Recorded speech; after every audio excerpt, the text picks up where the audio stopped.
For an H-1B worker, the employer is not just the person signing your salary check.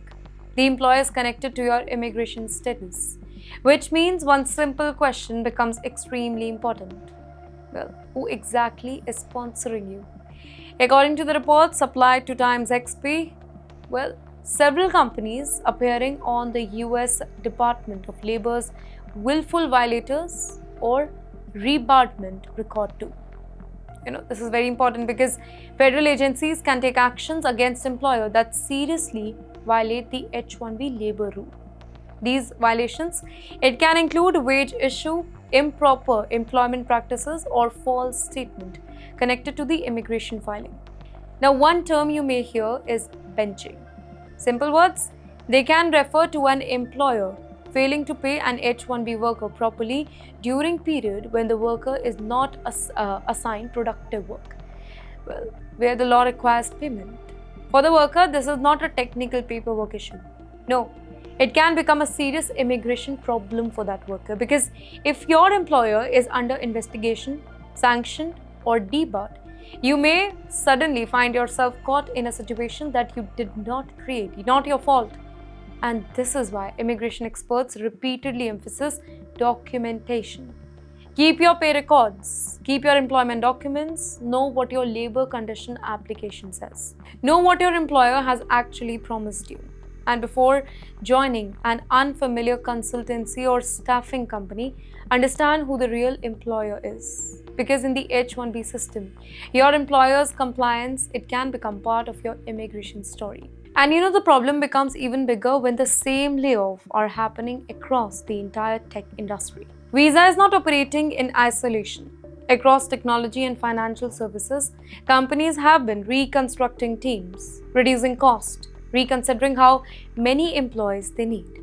Well, the names are familiar, by the way: Meta, Amazon, Oracle, LinkedIn, Cisco, MasterCard, Block, and many others. Here, the important point is not simply the number of jobs that are disappearing. Ladies and gentlemen, it is a pattern. Companies are becoming more cautious about large organizational structure.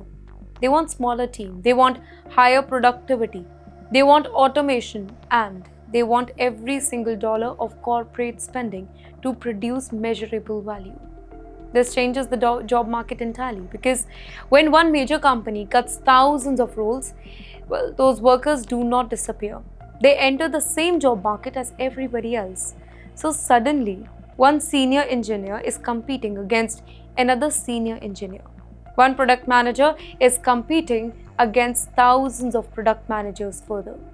And guess what? The companies that are still hiring, they can become extremely selective. In the meantime, for the H-1B professional, the whole situation, it can be even more difficult because not every employer is willing or able to sponsor immigration. So, imagine being an experienced engineer with an impressive resume. You find 10 suitable jobs for you. Then you discover only 4 are open to sponsorship. Then perhaps 2 are eventually willing to move forward. And now, the clock is running. This is why the technology slowdown can hit professionals differently. The same economic shock can produce a very different personal consequences for everyone. And yes, while this is happening in America, another trend is becoming impossible to ignore. Now, for an American worker, a layoff is devastating. But there is at least one thing that they usually still have: time.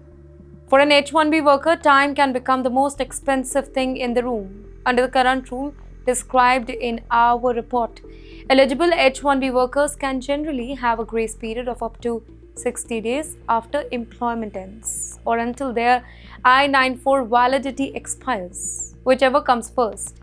60 days. That sounds like 2 months, but think about what has to happen inside those 2 months.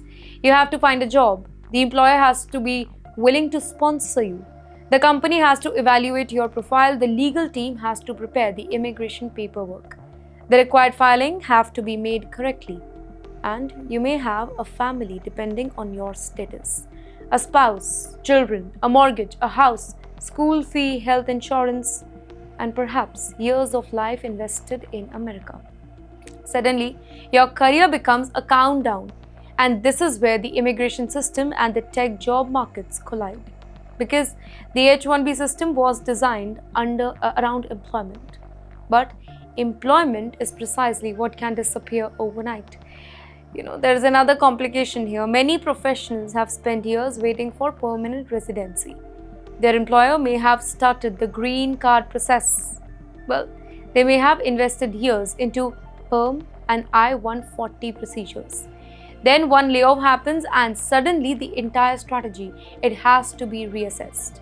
Well, that is why an H-1B layoff, that is not just a workplace story, it is a family story. And sometimes it becomes a decision about whether an entire family stays in America or starts over somewhere else.